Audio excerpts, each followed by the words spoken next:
¿Listo?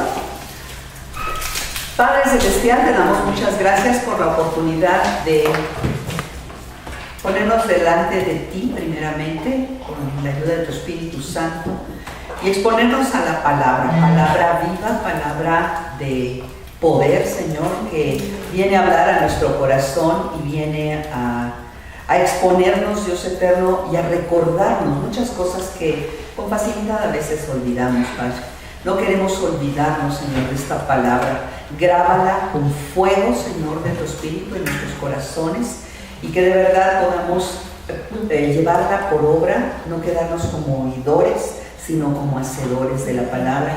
Y Señor, que recordemos a cada instante de verdad que la palabra viva eres tú, Jesucristo amado, y tú vives en nosotros, Señor, y tú eres el que da esa luz, ese poder, esa unción, Señor, a nuestras vidas, y ese es el tiro. Gracias en el nombre de Jesucristo, Señor, guíanos con tu mano preciosa, Señor, y gracias porque estás en medio de nosotros. En el nombre de Jesús. Amén. Amén. Vamos a Hebreos 4, vamos a retomar donde nos quedamos la última vez, que el consejo, la invitación fue después de haber leído 4:12, donde nos daba las características de esa palabra que toca todas las áreas de nuestra vida, espíritu, alma y cuerpo. ¿Cómo lo sabemos? Porque dice que penetra hasta partir, estoy en Hebreos 4:12, hasta partir el alma y el espíritu. Dice, y las coyunturas, ahí está, espíritu, alma y cuerpo.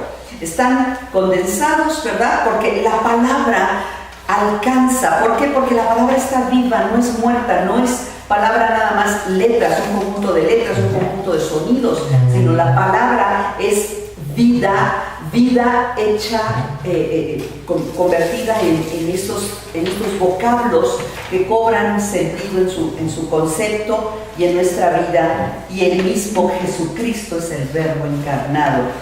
Y después esta palabra en el versículo 12 nos invita hasta el último, que hicimos ahí un pequeño truco, y nos brincamos al párrafo o versículo.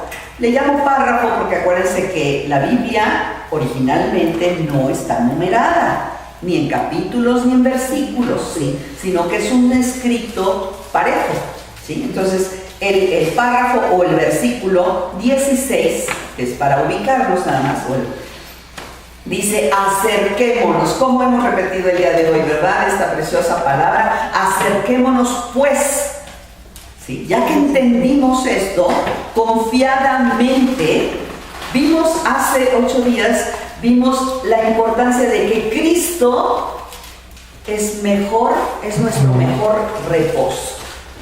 Qué hermoso concepto para la vida de un hijo de Dios, que saber que tiene el reposo en el Señor. Pero después de haber tomado esto por medio de la palabra, dice, en ese reposo, acércate confiadamente al trono de la gracia para alcanzar misericordia y hallar gracia. Nuevamente, gracia, el trono de la gracia es el lugar santísimo, es la presencia misma del Señor, y hallar gracia, es decir, vida, ¿sí? Porque acuérdense que el sumo sacerdote se acercaba al trono del lugar santísimo, y si no hallaba gracia, ¡pum! ¡Bye! Moría, caía y había que sacarlo, entraba amarrado, ¿sí? Con un cordel, había que sacarlo literal a rastras, ¿no? Pero entonces, para que hallemos gracia, es decir, para que no caigamos delante del Señor, ¿sí? En la pureza que el Señor ya está obrando en nosotros, nos acercamos al trono de la gracia, hasta el fondo, hasta adentro, alcanzamos misericordia, porque por misericordia somos salvos, ¿sí? Y hallamos gracia para el oportuno socorro. Pero ¿cómo es esto? ¿Cómo lo puedo hacer yo si no es a través del intermediario que necesitamos? Y sobre todo, acuérdense que la mentalidad del pueblo que está recibiendo esta palabra, inicialmente, ahora somos nosotros, decimos, necesito un intermediario. Necesito ese sumo sacerdote que se acercaba. Hoy mismo en la mañana miraba una personificación, un seblantaje, una actuación de un sacerdote, de cómo se hacía, el sumo sacerdote, cómo hacía esta entrada anual, como con un hisopo, ¿verdad?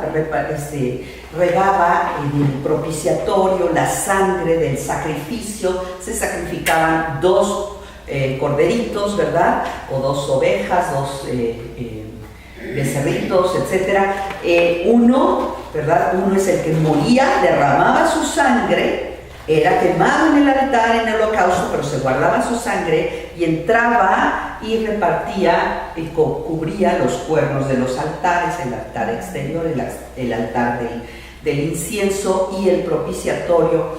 Pero también el otro, ya después de que terminaba todo el ritual, se imponía manos sobre la otra víctima, ¿sí? Y se le dejaba perderse en el desierto. ¿Sí? Se le sacaba porque iba cargado con todas y se le sacaba fuera del campamento, así como Cristo llevó nuestras cargas fuera de la ciudad, fuera de Jerusalén. Así este cordero, tanto el que derramó, él hizo las veces del doble cordero, el que derrama su sangre por nosotros y el que lleva toda la carga, toda absolutamente la carga anual, nada más que en el caso de Cristo no solo es anual, es la de sí, hasta siempre, ¿sí? La carga no solamente del pueblo de Israel, sino la de todos aquellos que quieran acercarse y confiar y recibir esta gracia preciosa que Él confiere, ¿sí?, al que anhela, al que busca. Claro, hay que tener un corazón dispuesto. Entonces, ¿cómo necesitamos esto? Bueno, lo necesitamos, nos podemos acercar, pero necesitamos ese sumo sacerdote, ese intermediario que haga las veces por nosotros. En esta escenificación tiene varios errores, me hubiera gustado pasárselas, tiene varios errores, vamos a llamarlo. Para empezar, las mujeres estaban ahí, las mujeres no se les permitía entrar, estaban sentados esperando al sumo sacerdote que saliera. Estaba prohibido sentarse en el tabernáculo, prohibido, ¿sí? Todos de pie siempre, pies sobre tierra, pies descalzos sobre la tierra. Detallitos, vamos, no estamos aquí para calificar o juzgar, pero son detalles que nos hablan de una vida recta, de una vida que estamos dentro de la gracia del Señor. Y si Él nos permite entrar hasta el lugar, hasta el fondo, pero necesitamos ese sumo sacerdote que haya abierto el camino, ¿sí? Y entonces ahora nos regresamos al 4, 14 y 15, versículos hermosos que empiezan a semblantearnos. Acuérdense que el centro del libro de Hebreos es el sumo sacerdocio de Jesucristo. Ese es el centro, es la faceta que los evangelistas no hablan, ¿sí? Marcos, Lucas, Juan, Mateo no hablan de ese sumo sacerdocio con la plenitud con la que lo habla la carta o el sermón a los hebreos. Dice, por tanto, 14, teniendo un gran sumo sacerdote con mayúsculas que traspasó los cielos, fíjense bien, Jesús el Hijo de Dios, retengamos nuestra profesión, porque no tenemos un sumo sacerdote que no pueda compadecerse de nuestras flaquezas, sino uno que fue tentado en todo según nuestra semejanza, pero sin pecado. Aquí nos empieza a semblantear y nos introduce este versículo 16, acércate, está puesto. Pero entonces ahora vamos a entrar. Es importante que, acuérdense que este libro de la carta a los hebreos fue escrita antes de que fuera destruido en el año 70 después de Cristo por los romanos el templo. Todavía se hacían sacrificios. Todavía, por eso muchos judíos, ante la persecución, ante la búsqueda tanto de los mismos judíos, la crítica, ahora sí que el bullying judío, ¿sí? Ante esta presión les quitaban sus bienes, los romanos los perseguían y digo, en el peor de los casos simplemente los encarcelaban o los mataban. Entonces, en aras de no perder a la familia, de no perder los bienes, etcétera, se regresaban a la sinagoga, se regresaban o aceptaban la idolatría de los romanos. Y entonces aquí nos hace una exhortación muy fuerte y nos recuerda, tú tienes en gran lugar al sumo sacerdote, ¿no es cierto? Pues tienes, Cristo es mejor.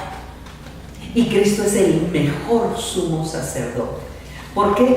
Porque Él entró una sola vez. ¿Cuál es la diferencia entre el sumo sacerdote? Lo vamos a ir viendo. Antes de que se destruyera el templo, ¿verdad? Pero ya se está anunciando, porque en cuanto muere Jesucristo, empieza a haber revueltas. Revueltas porque muchos creyeron en ese Mesías, sí viene el Mesías, sí va a resucitar, pero viene a conquistar a los romanos. De todas maneras, la mentalidad cuadrada, sí, judaica, es quítanos la opresión, quítame lo inmediato, quítame y resuélveme mi problema ahorita. Y entonces dijo, sí va a resucitar, sí creo en Cristo, pero estoy esperando. Y mientras, pues yo le echo una manita, entonces vamos a organizar revueltas, cerraban calles, ¿les suena conocido? Sí. Se iban en contra del gobierno, pero pues ustedes saben que el ejército romano, pues el auge que tuvo y era conocido por su brutal ejército.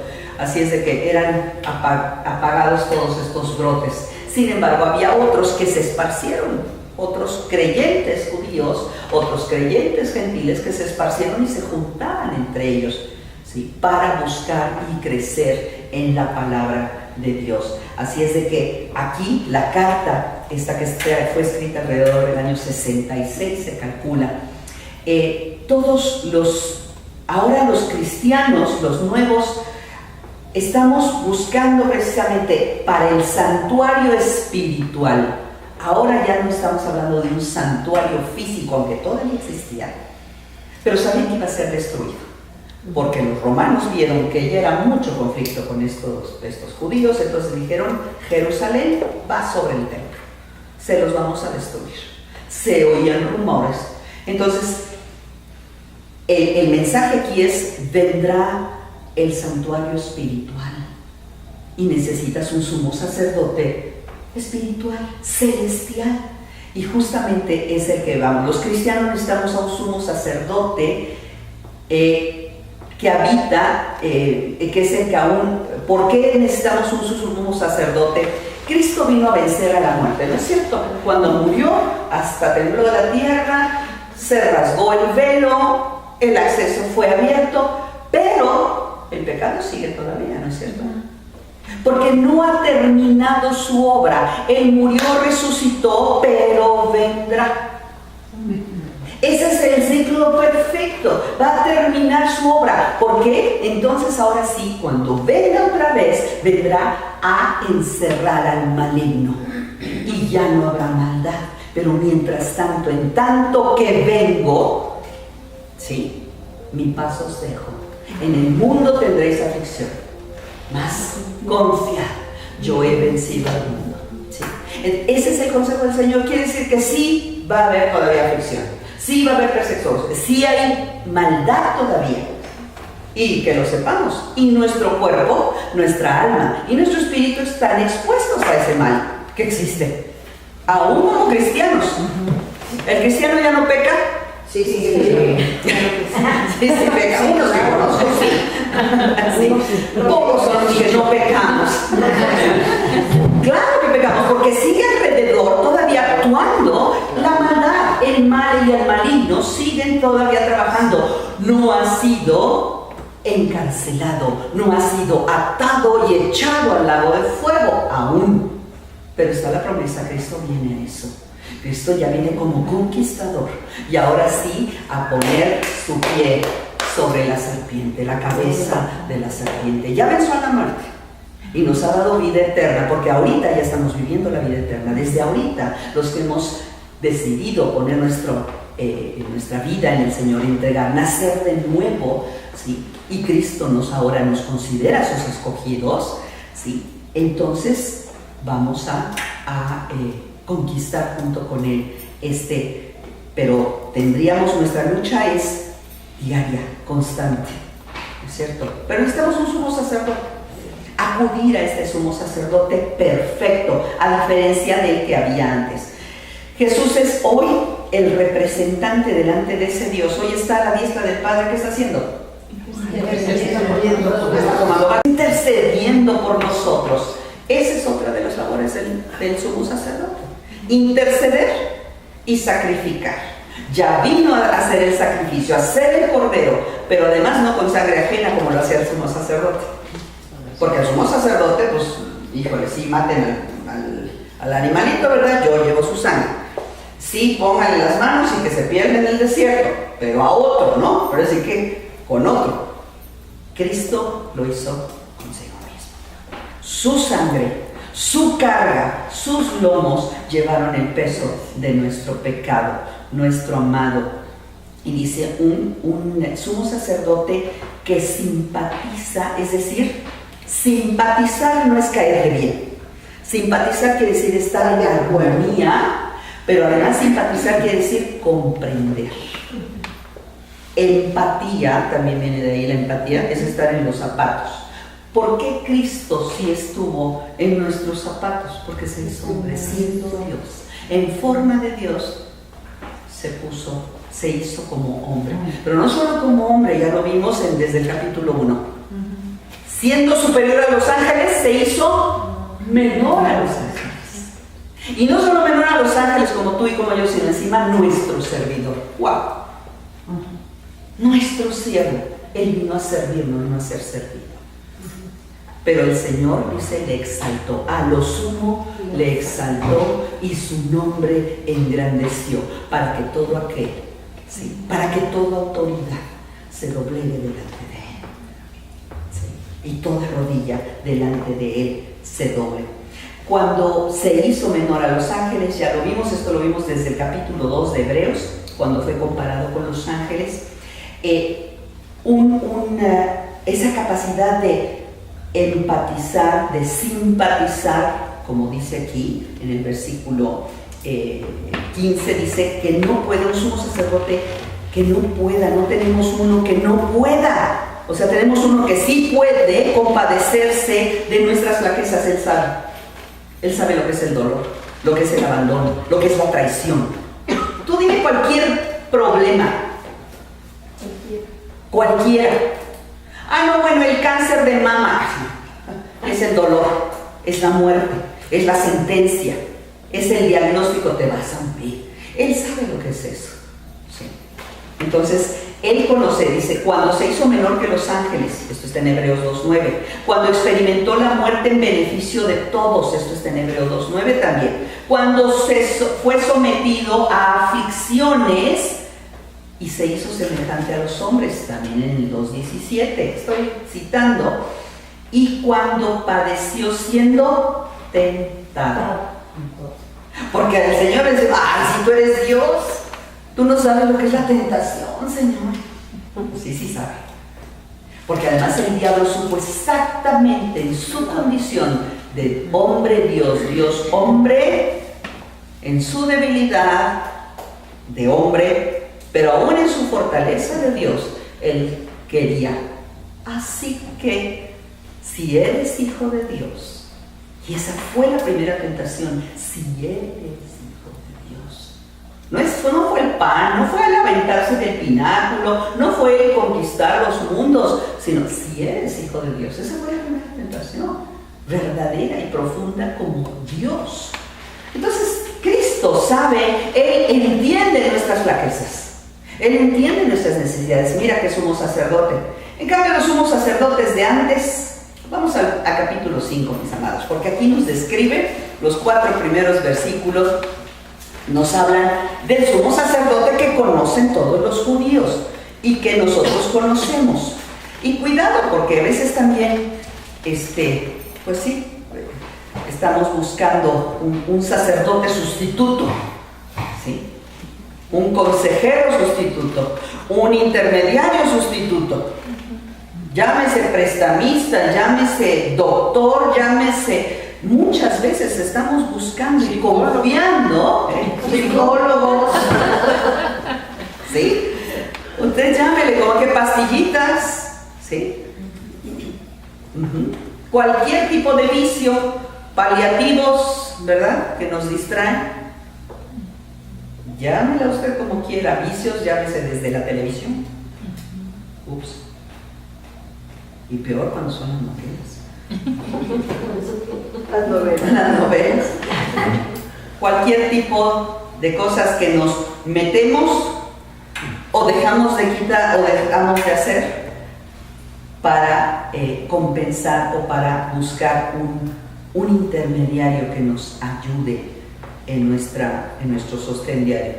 Dice el capítulo 5, versículo 1. Porque todo sumo sacerdote, fíjense cómo ahí está en minúsculas, ¿ya lo vieron en su Biblia?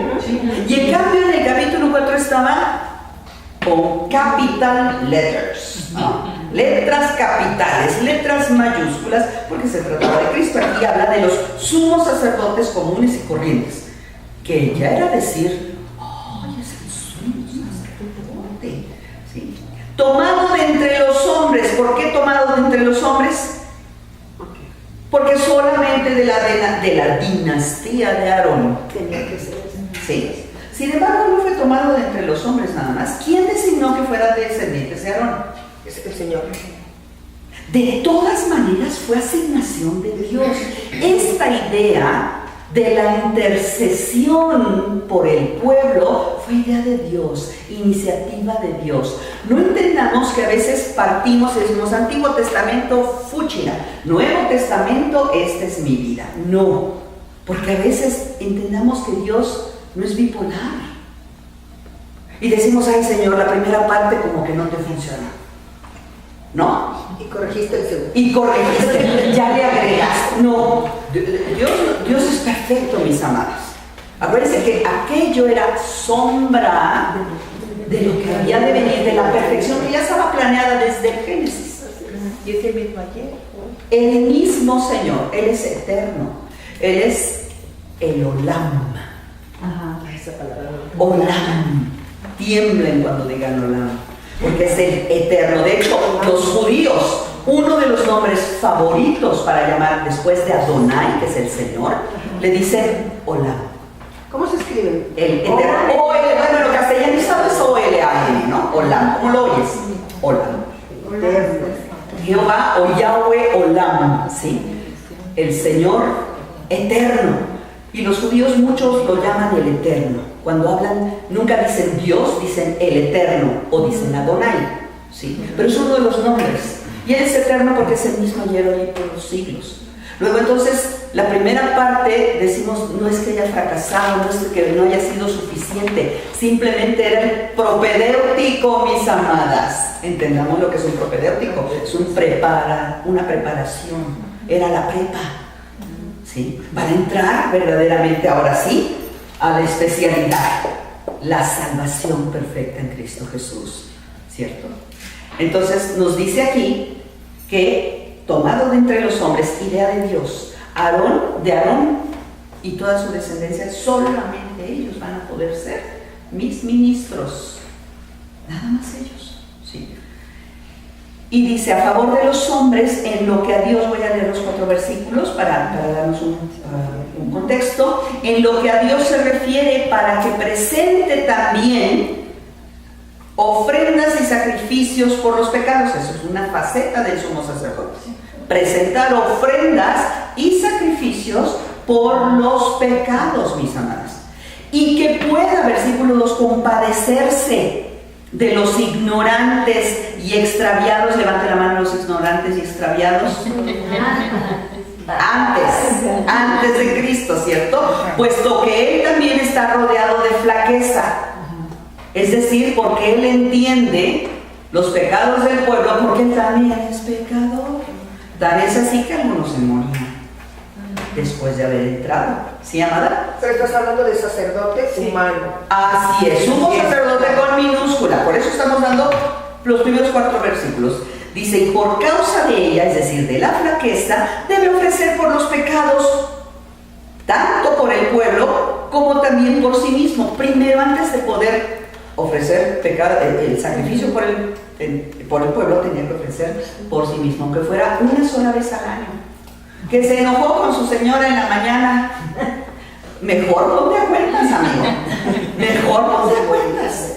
Porque además lo que vas a hacer no es cualquier cosa. Y versículo 4, y nadie toma para sí esta honra, sino el que es llamado de Dios, como lo fue Aarón. Ven cómo fue iniciativa de Dios. Inicialmente fue iniciativa de Dios.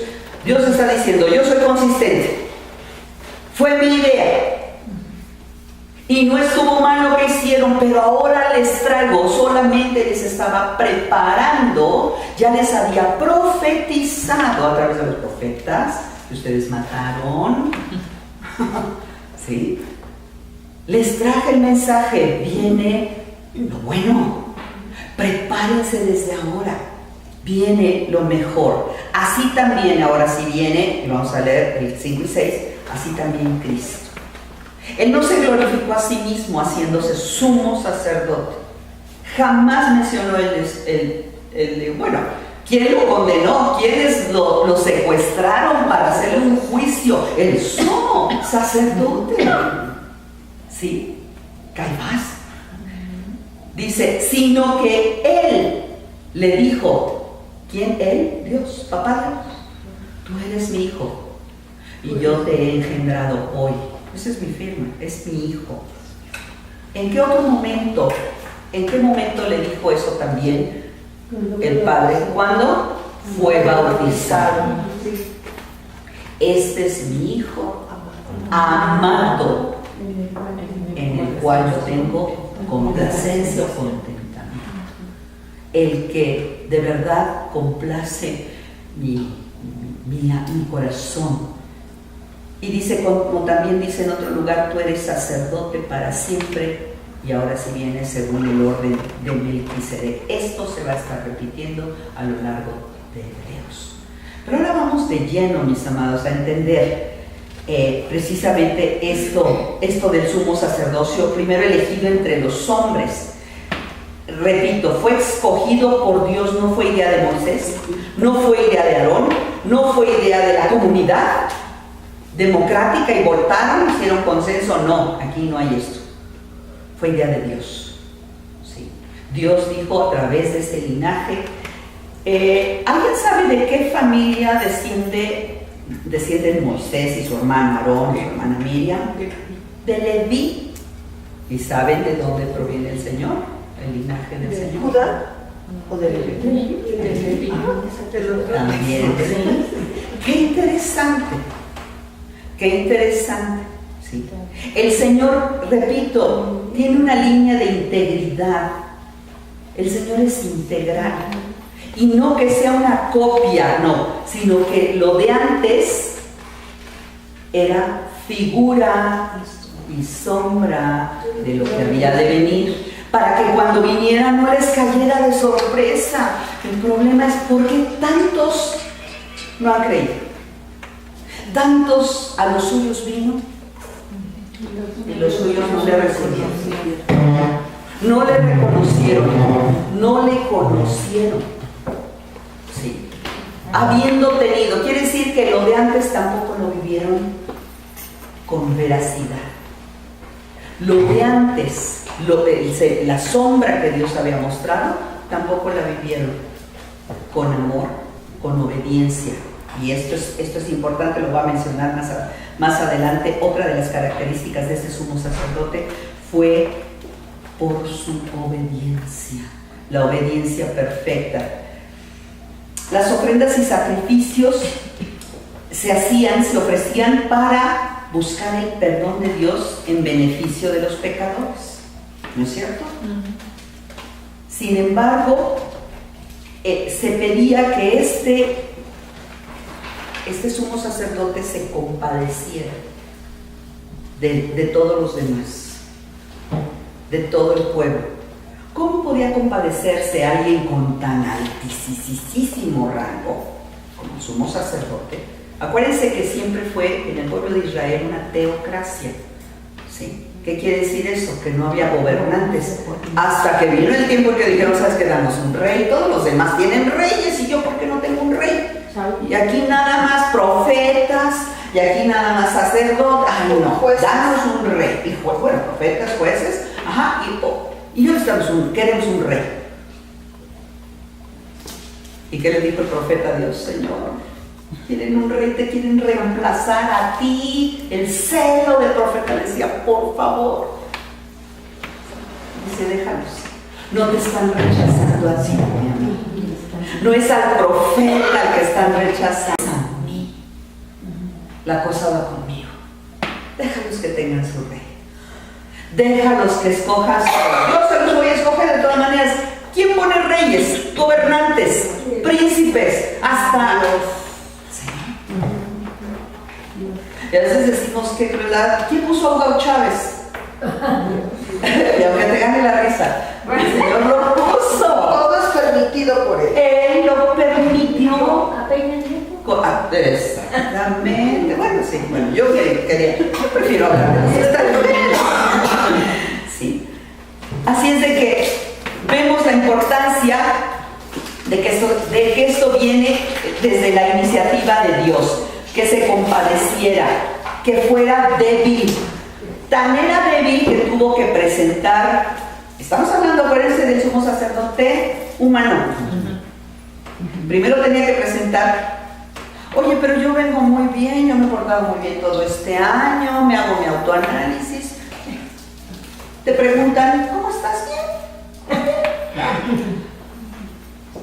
Pero pues nos pasan el escáner y no salimos tan bien, que digamos.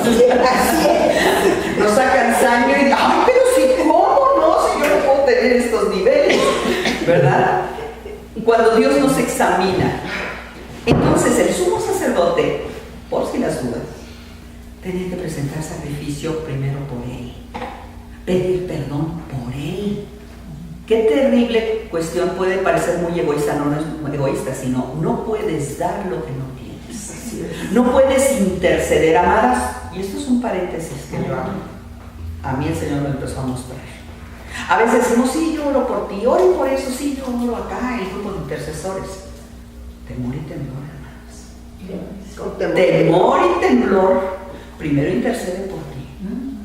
Qué cosa más, suena muy egoísta. Pero no es interceder por mí, ay Señor, bendíceme, ayúdame, quiéreme, apapáchame. No. Es perdóname, lávame, límpiame de toda costra, de todo cochambre, de todo pecado, especialmente los que se esconden de mí. El mismo salmista decía, si hay algún pecado oculto, Líbrame de los que son. líbrame de ellos. Muéstrame, examíname, oh Dios. Entonces, antes de interceder, el sacerdote tenía que presentarse. Entonces, amada, cuidado. Cuando entramos en una velada de oración, yo creo que lo primero que vamos a tener que hacer es orar con nosotros. Así es. Pero repito, no va a apapacharme. Es una oración de perdón. Aparece que es Yom Kippur. Es cuando entraba el sumo sacerdote una vez al año. Primero por sí mismo, límpiame.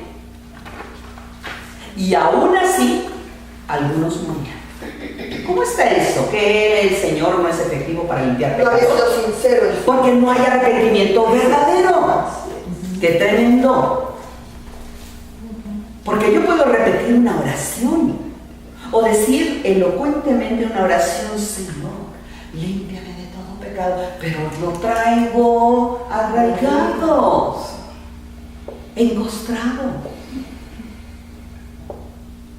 Señor, sé propicio a mi pecador. ¿Se acuerdan de aquel? Que en aquel rincón del templo prefería decir, Señor, gracias porque no soy como este. Él sacó el currículum, ¿verdad? Yo doy mis diezmos, yo esto y lo otro. Y el otro simplemente dijo, sé propicio a mi pecador. El centurión le dijo, no soy digno de que vayas a mi casa. Señor, no soy digna de interceder por estos motivos que ahora me pones en el WhatsApp. Aguas, amadas, de verdad, ser intercesor no es cualquier cosa. Porque somos llamados sacerdotes, reyes y sacerdotes para Dios. Así es de que este ejemplo, aunque estamos hablando del humano, mire, se me enchina el cuerito. Apenas lo estoy viendo, tengo 30 y tantos años en la palabra, en el Evangelio. Y Señor, qué responsabilidad llevar a otros delante de ti cuando yo estoy mal. No vaya a ser que me tengan que sacar con un cable por ahí guardado. A veces estoy hora y hora por otros, y la que se enferma soy yo, la que se muere soy yo, a la que le va mal soy yo, la que pierde el trabajo soy yo, sí o no, y a veces dices, ese precio no es cierto, cuidado, porque a veces no estamos limpios. Si nada más te vas con eso el día de hoy, es suficiente. No, pues es suficiente. Pero no te vas a hacer nada más con esto.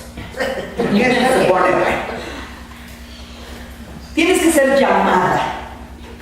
Porque para ser sacerdote, nadie toma para sí, dice, esta honra. Me regreso, ¿sí? Nadie toma para sí esta honra, en el versículo 4, gracias.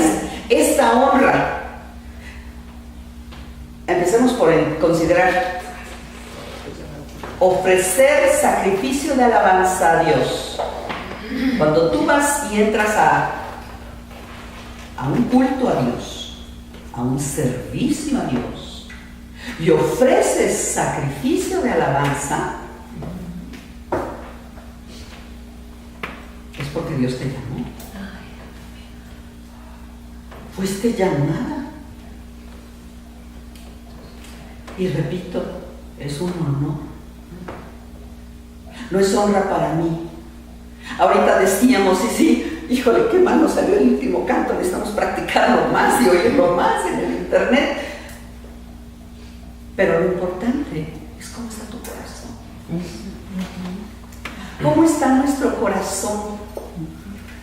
De verdad. Yo puedo cantar muchos himnos, cantos espirituales y no tener mi corazón ahí. Es muy fácil. Si eres medio entonado es todavía más fácil.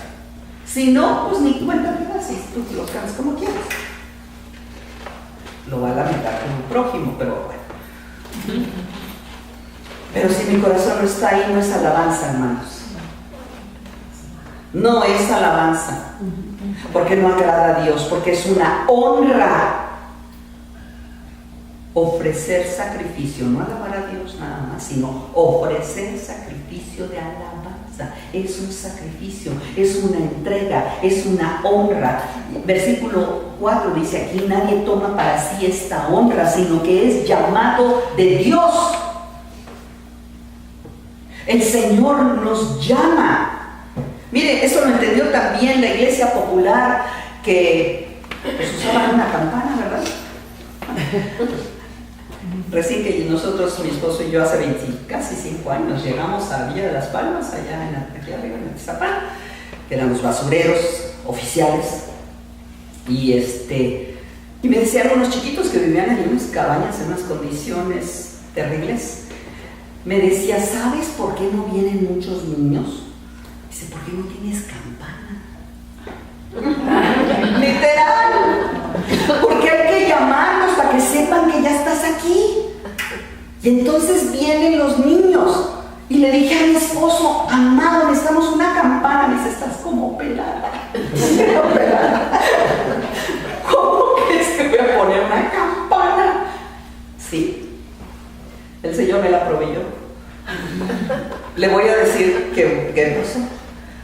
En una parroquia chiquita que había más arriba, en cuanto nos veían pasar, Tocaban.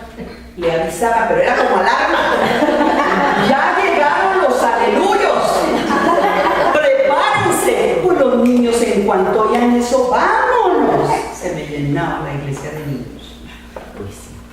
Con los papás estaban borrachos, con las mamás. Los niños iban a la iglesia de la palabra. Ese niño fue profeta. Necesitas una campana.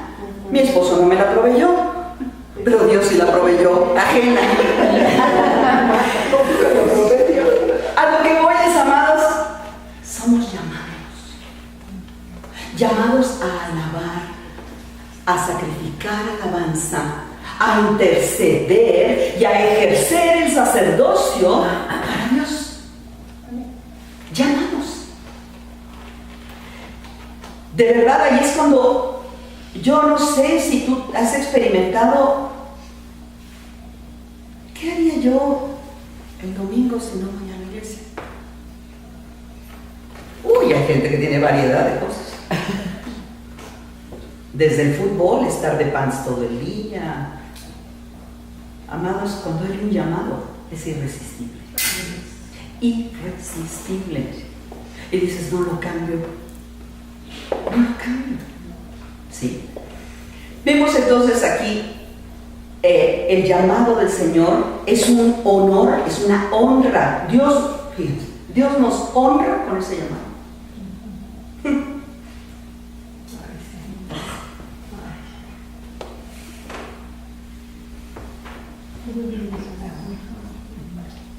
Es un honor.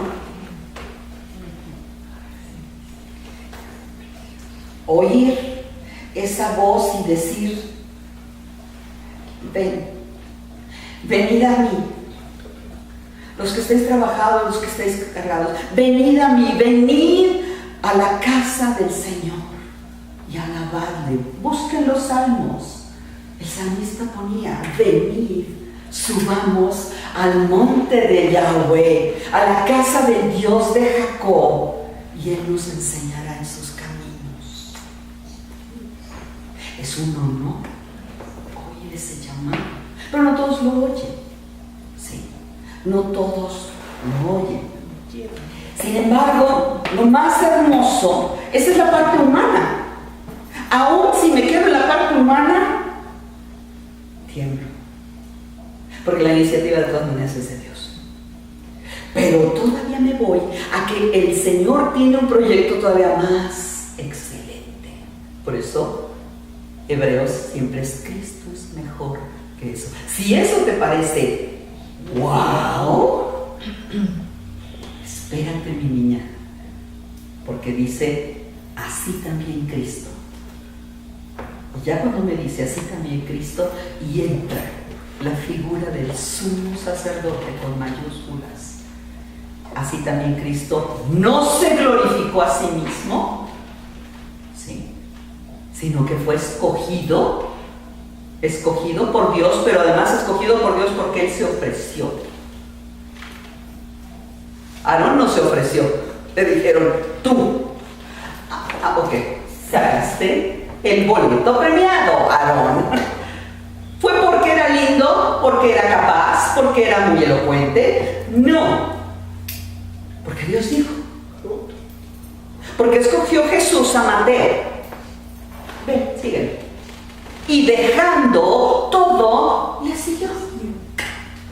Lo escogió por capaz. Es que es buen contador. No, al contrario. Mira, rata. También. Todos los que eran cobradores de impuestos eran. Y recibían su mochada, todos. Pedro, sígueme. A todos sus discípulos los escogió revisando los currículums. Ay, avísenme, a ver, mándenme un buen preparado, un predicador de lujo, de estos muy autocontrolados, le mandan a Pedro. No le mandan, él fue y escogió a Pedro. Dijo, necesito en uno de estos. Y escoge a Pedro. ¿Controlado? No. No es por capacidad, hermanas. Es por misericordia. Es por amor. Es por gracia. El llamado. Pero viene Cristo. Y también Él, por misericordia, por amor, por gracia, se entrega a sí mismo y se ofrece, Padre, yo pago. Yo me ofrezco como cordero. Porque el mismo Dios desde los salmos ya había dicho, estoy harto. ¿De qué? de los ríos de sangre, de corderos, palomos, toda especie, bueno, los animales permitidos para el sacrificio, ya, hasta acá. ¿Por qué? Porque era muy fácil nada más llevar un animal. No era la idea de Dios, pero la gente lo convierte en eso. Es como una bella oración, la puedes convertir en un rezo aburrido, ¿sí? O como el ir a la iglesia, el congregarte y el ofrecer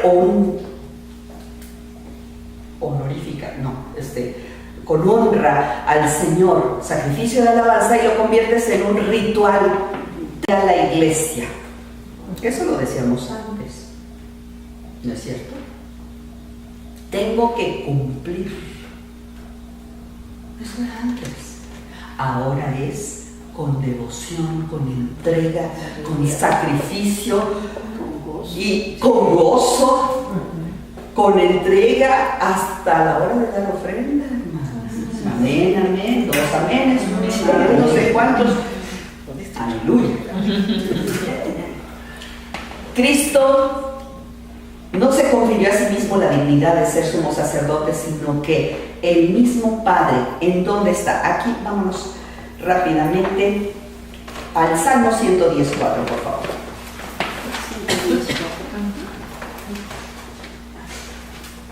Y aquí viene precisamente la introducción de este maravilloso hijo y de este maravilloso personaje que antes era decir, oh, descendiente de Aarón, sumo sacerdote, pero solo uno, no descendiente, pero sí del orden de Melquisedec. ¿Qué dice el versículo? Desde el 3, por favor. ¿Tu pueblo? Tu pueblo se te ofrecerá voluntariamente en el día de tu poder, en la hermosura de la sanidad, desde el seno de la aurora tienes tú el rocío de tu juventud. Juró Jehová y no se arrepentirá. Tú eres sacerdote para siempre según el orden de Melquisedec. Hasta ahí. Siga leyendo después usted, hermano, pero habla de Cristo. Tú eres sacerdote. ¿Quién se lo dijo? Dios. El Padre se lo dijo al Hijo, tú eres asignado, tú eres llamado, tú eres yo, porque lo digo yo. Pero ya no es según el orden de Aarón. Ya no es como asignatura de Aarón y ya después de ahí todo es puro copy-paste. No. Sino ahora tú eres según el orden de Melquisedec. ¿Quién es Melquisedec? El sumo sacerdote. El sumo sacerdote, ¿de dónde salió? Desde antes que ni siquiera había ley. De los tiempos de Abraham. Porque lleva el diezmo a Melquisedec. No había. Vámonos precisamente a Génesis 14, 18, mis amados, para ver de dónde viene esta belleza. Es un personaje hasta cierto punto misterioso. Es un personaje que aparece en el Antiguo Testamento y de repente ¡pum! Que muchas veces ni le entendemos, ¿no? Desde el Génesis, primer libro de la Biblia, amadas. ¿Por qué? Porque está con Abraham, apenas el primer patriarca. Abraham. Bueno, estaba Noé también, pero con Abraham, el patriarca de la fe, vamos a llamarlo. Dice, estamos en Génesis 14, 18. Bueno, desde el 17, acuérdense, leemos contextos. Y cuando volvía, ¿quién? Abraham, de derrotar a Kedorlaomer, y miren que lo estuve practicando, Kedorlaomer, uno de los reyes, y a los reyes que con él estaban, salió el rey de Sodoma a recibirlo al valle de Sabe, que es el valle del rey. Dice, entonces, Melquisedec, rey, o sea, no solamente era sumo sacerdote, sino rey. Ven cómo era una teocracia. Ajá, interesante. ¿Quién reinaba? El sumo sacerdote.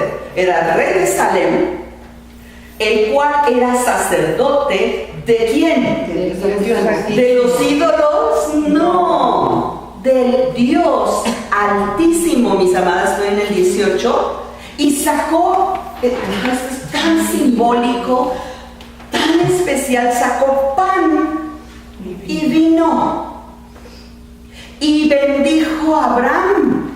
Y le bendijo y le dijo, bendito sea Abraham, todavía sin H, Abraham todavía, Dios no le cambiaba su nombre. Vean cómo la sombra de las cosas que habían de venir ya estaban desde antes.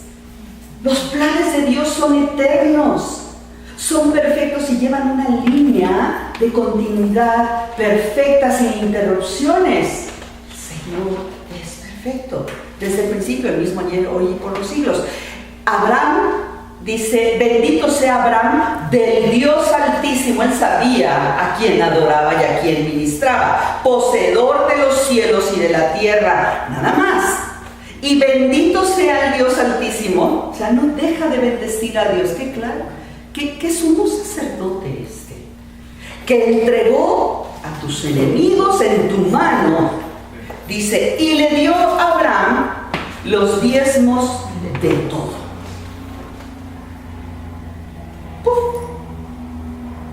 Se acabó Melquisedec. Melquisedec, su nombre significa Dios es justo o rey de justicia. Eso quiere decir Melquisedec.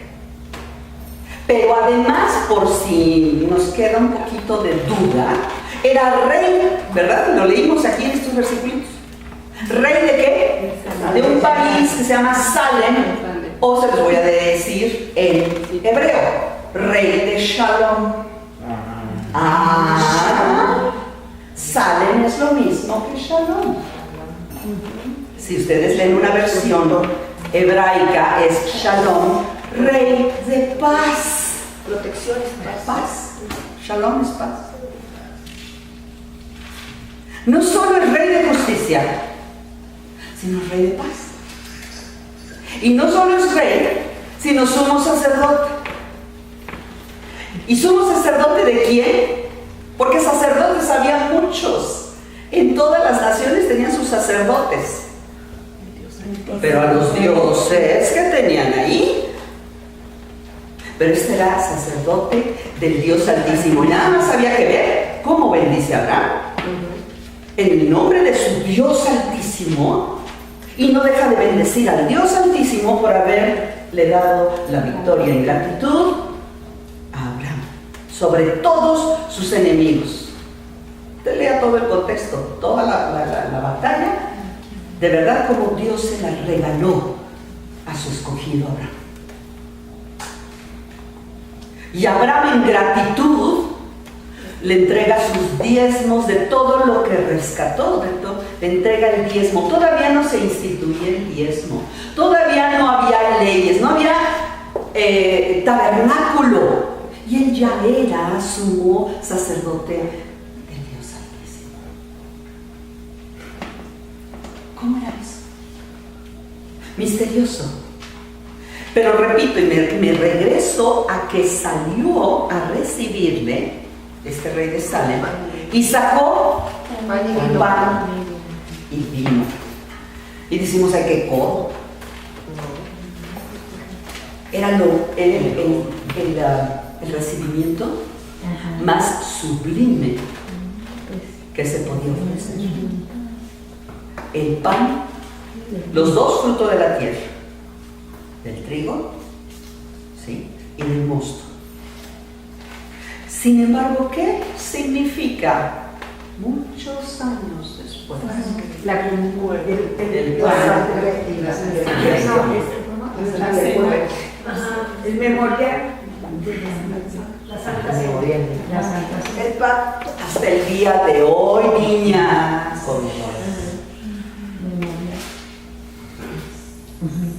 Tiembla cuando tomes la cena del Señor. Como los corintios. Además es símbolo de pacto, porque Cristo en Corintios dice, este es mi pacto, porque por vosotros es Mi cuerpo que por vosotros es partido, mi sangre que por vosotros es derramada. En la mesa de los panes de la propiciación, en el tabernáculo y en el templo, ¿sí? Había mesa, estaban los panes, ¿se acuerdan que había 12 panes? Se ponían 12 panes y se cambiaban frecuentemente para que siempre hubiera pan fresco. Y ese pan lo comían en koinonía, qué hermoso. En koinonía no nada más es de mujeres, también es de varones. Koinonía quiere decir armonía, ¿sí? Lo compartían los sacerdotes, se partían ese pan y se lo comían. ¿Y saben qué? Tragar así el pan, no. En medio, porque era una charola grande, en medio había unas jarras y unos vasos de oro. Todo lo de adentro del lugar santo y el lugar santísimo era de oro. Había vino.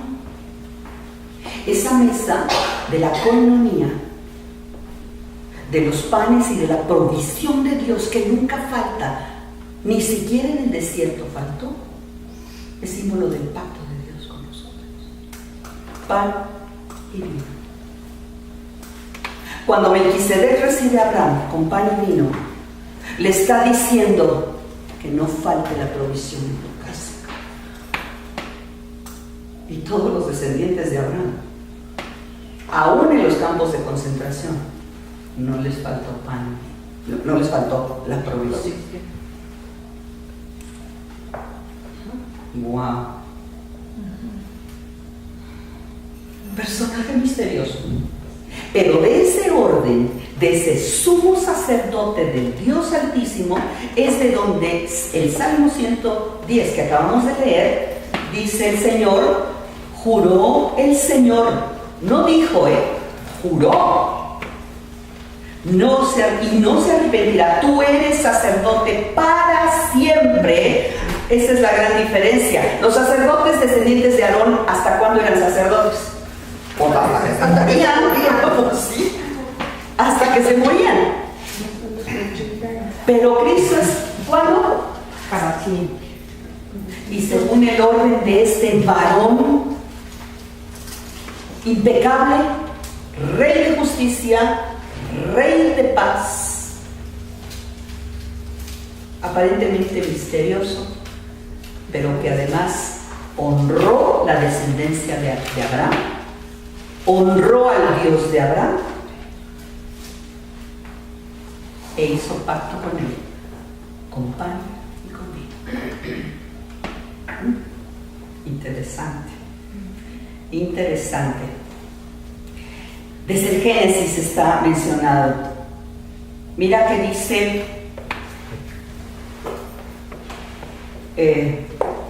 a partir de este versículo, vamos a regresarnos a Hebreos, mis amadas, Hebreos 5.